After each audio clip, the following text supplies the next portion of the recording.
Hello, my name is Beth Domkowski, and I'm coming to you from the Office of Admissions at Rowan University in Glassboro, New Jersey.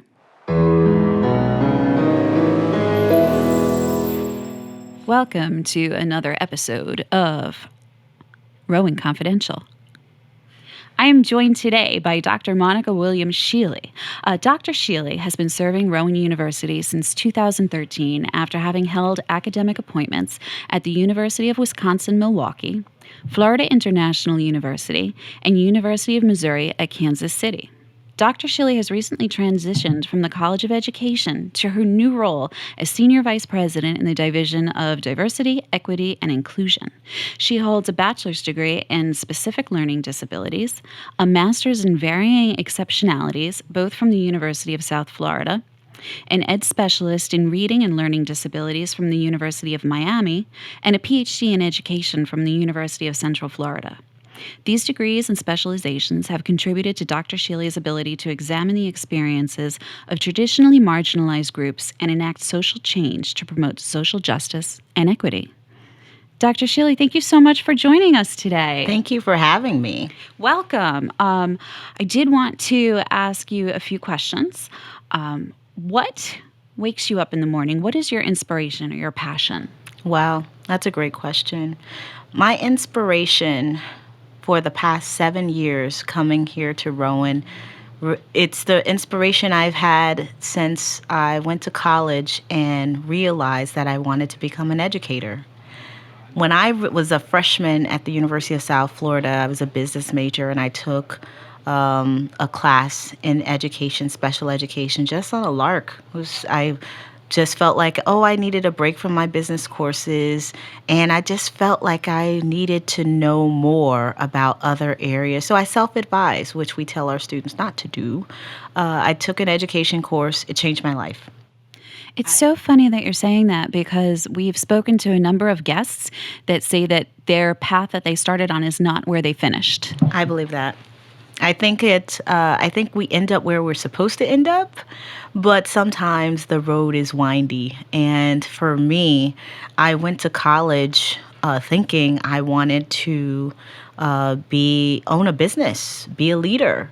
And what I've realized that I'm a leader in education. And so those characteristics that I saw in myself in college, to be in business and to make decisions and to have a team working around me, I get to live those out every day as an educator.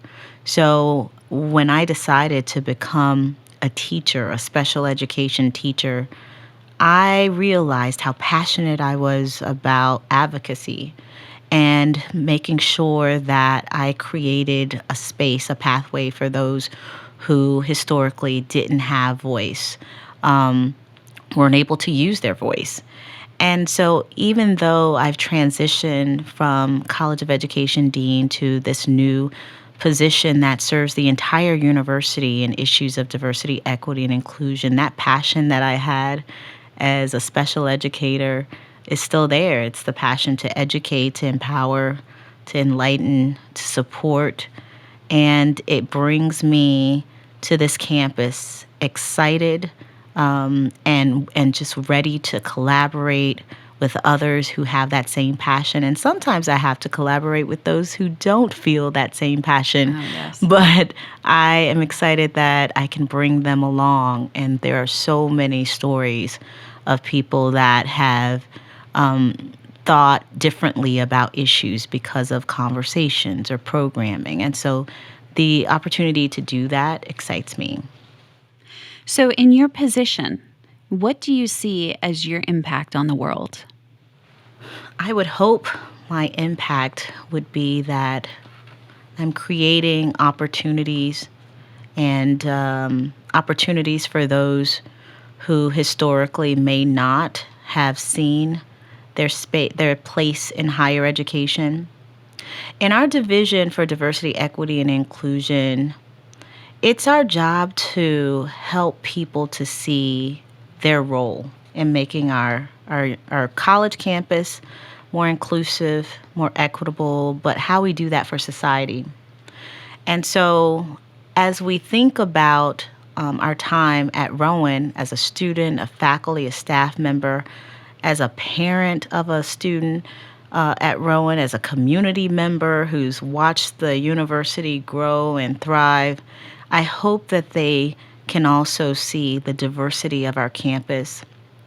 And when I speak about diversity, it's broad diversity. We're talking not just race and gender and class, those go-tos that we often talk about. We're talking about diversity of thought, diversity of perspective, of experience. So you know what? That includes everybody. So the impact that I'm able to make as in leading this division, I hope is to help people to see how connected we are to each other and to see the humanity in each of us. And so if I'm able to engage in that kind of work every day, I believe I'm contributing to making our world better and impacting and making a positive impact that will be long lasting. How long have you been with Rowan University? I'm in my 7th year. 7 years. Yeah, Wow. Okay. yeah. And this department did not exist No. prior to your tenure here. Absolutely. Last year, I was in my 6th year as dean, and I honestly didn't see myself staying at Rowan for 6 years. I feel like I am a builder. I like to build structures and systems that don't exist, or rebuild, rebrand. I love that systems work. So I came to Rowan at the time when we were really shifting to a more research-focused institution. I remember the call I got from the provost saying, "We need a new dean at Rowan. We got your name." And I said, "Rowan, where's that? New Jersey? No, thank you."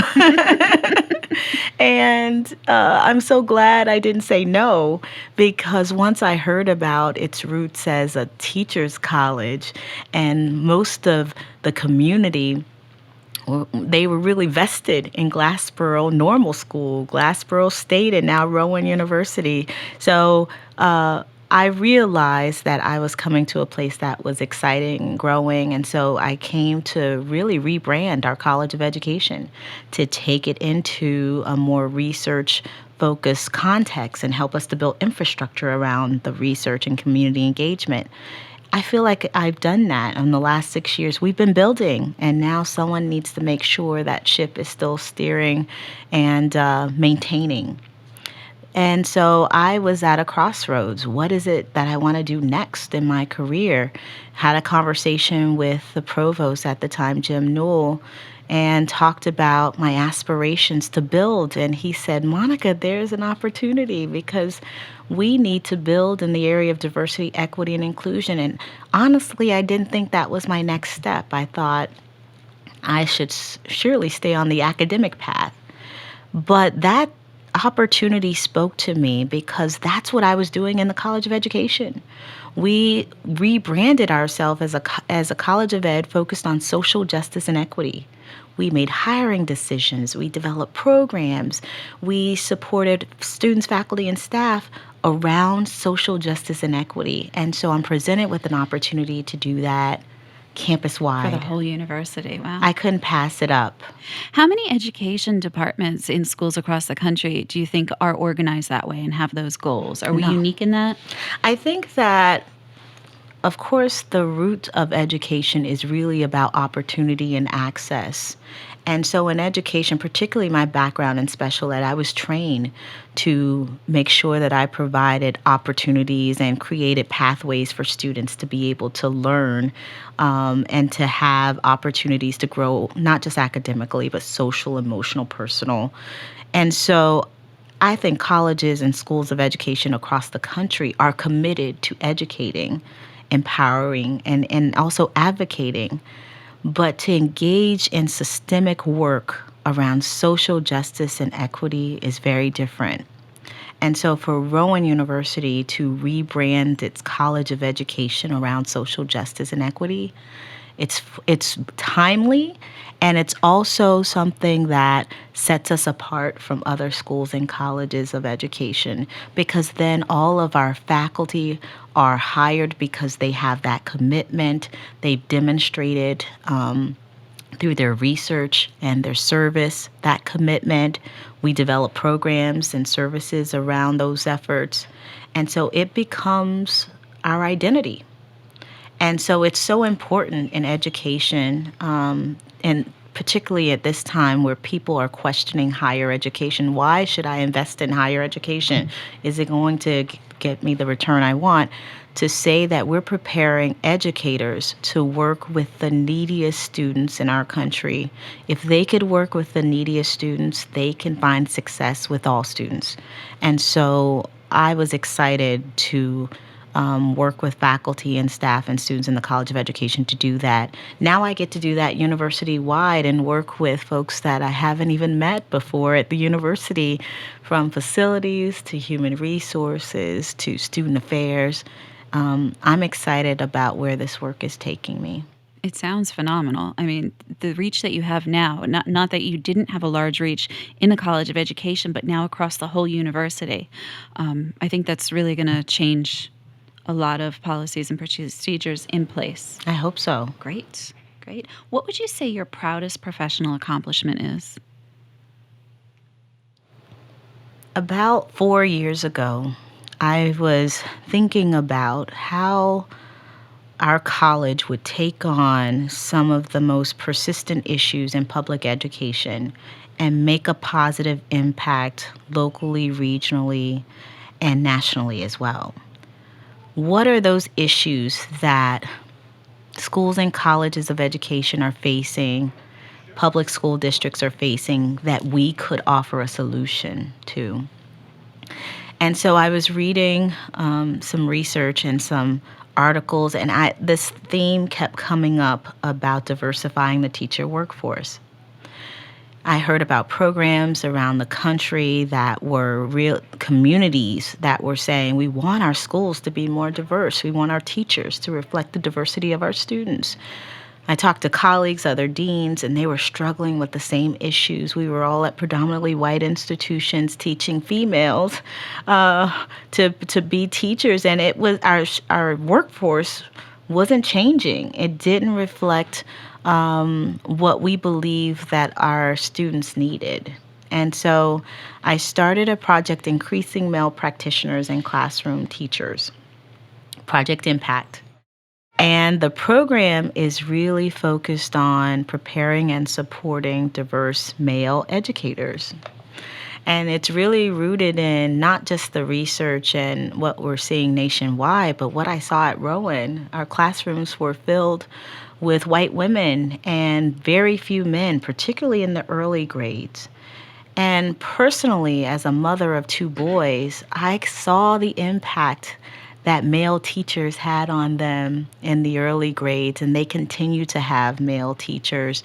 And I see the difference that it makes in them. And they have role models in education. And so they know that education is a career pathway for men and not just for women.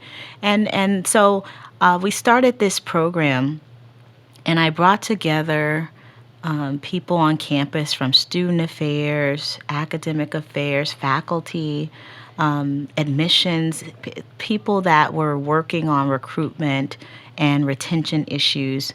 And I said, this is a national problem, and we can do something about it. I talked to local school districts during my first 2 years here. I said, tell me what you're facing and what are the issues we can help you with. And from suburban to rural to urban school teachers, they all said the same thing. We want diverse teachers. Can you produce more diverse teachers? So Project Impact is in its 4th year. About 20 young men have committed to the teaching profession. They have mentoring support from the Men of Color Network. Teachers, superintendents, principals from all over South Jersey meet with them once a month on Saturday. They give up their Saturdays. They mentor them individually.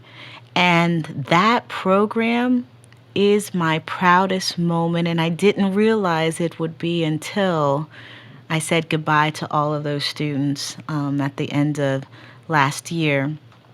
And I saw their faces, and they talked about how the program is changing their lives. They never saw themselves as teachers. And now they're excited to go back into their own communities where they grew up to mentor other students. So the fact that I played a small role in changing the trajectory of students' lives and the lives of their families and communities, that makes me proud. And I'm just excited to be still a part of that program. And now in our division, we get to support those students that came in through Project Impact. And so I stay connected to them, and that's exciting. So that program is in its fourth year. You're about to graduate your first class of Next Impact year. students? Yes. Oh, exciting. Do you know where they're going to be employed yet? Do they know where they're going to be employed? No, they don't know, but they get offers all the time. We present, as dean, I would take the students around the country, and we traveled internationally as well to share Project Impact's work. And everywhere we went, school districts were saying, "Can you come to our school? We'd love to hire you." And those students now engage in field trips in school districts all around the state. And when they go into schools, the principals are saying, "Let us know when you're ready to get a job," because they are in high demand. And the fact that we're playing a small role in really transforming the teacher workforce is laudable, but I think that there's so much more work to be done. So Rowan is leading. Our program is a model in the state, but also in the country. There are very few programs like this. And it's not just a College of Ed initiative. It's a university initiative. The support comes from the university. And do you see that program growing to different areas, or have you seen the numbers of students interested in the Impact program growing over the years? Oh, absolutely. We now have students that can go out and help us to recruit now. When we were starting the program, we could only try to help the students to envision what their life would be like as a student here at Rowan and as a teacher. But now we have mentors and students, Project Impact students, that are able to go out and to recruit for us. And our supports and resources have grown as well on campus as a result. That's always good news. Yes. The university is much more diverse than it was when I arrived in 2013. So I think that certainly we are seeing other institutions in the state saying, "Monika, how did you all create Project Impact?" And we spent time talking to them about how to develop a program. And actually, there's some other programs growing at Montclair and William Patterson as well. Last year, we hosted the very first diversifying the teacher workforce conference here at Rowan. Really? We did. It's the first time ever we hosted it, and Project Impact students and mentors and staff members presented to, and we thought we were just gonna bring in people from the state. We had people from as far away as California and Florida who flew in, and certainly on the East Coast. So we feel like we are definitely establishing a model for others to follow. And meeting a need, an unmet need. That's great. Absolutely. That's what Rowan's about, right? Yeah, certainly is. How would you advise the parent of an incoming student to engage in programming offered by the Division of Diversity, Equity, and Inclusion? Well, I often get responses when I tell people I'm working in the DEI space. They say, "Oh, so that's programming for people that are different or people that are not white." And I say, absolutely not. Diversity is much broader than race and ethnicity. I think it's unfortunate that it's become code. Diversity has become code for race. But diversity is broader than that. And we have multiple identities as humans. So yes, I happen to be an African American female from the South, a mother. I could go on and on with the identities that I bring to Rowan every day. And so the division is creating a space for everyone to explore those multiple identities and how they help to filter how you make sense of the world. And so I see this as an opportunity for students who may have grown up in areas where they didn't experience a great deal of visible diversity, or they didn't talk about issues of diversity and equity and inclusion. This is an opportunity for them to grow and develop. And as you get to know more about other people, you start to know more about yourself. You start to better understand how your experiences influence who you are today. The division offers not only a space for exploration, but it also ensures that this is a safe campus. Our Office for Student Equity and Compliance makes sure that we support students, and we protect students if they experience any kind of harassment, discrimination, retaliation. We have a safe space for them. So not only is the division the place where we educate and empower, but it's a place where we also enforce and make sure that we are complying with state and federal laws as well as it relates to the protected categories. Now, you've already told us what brought you to Rowan. So, my last question, why Rowan? Why are you still here? Why are you staying at Rowan? Yeah, that's a great question. I came to Rowan at a time where I was Associate Dean for Teacher Education, and the next step after Associate Dean is Dean. And so this was my first deanship.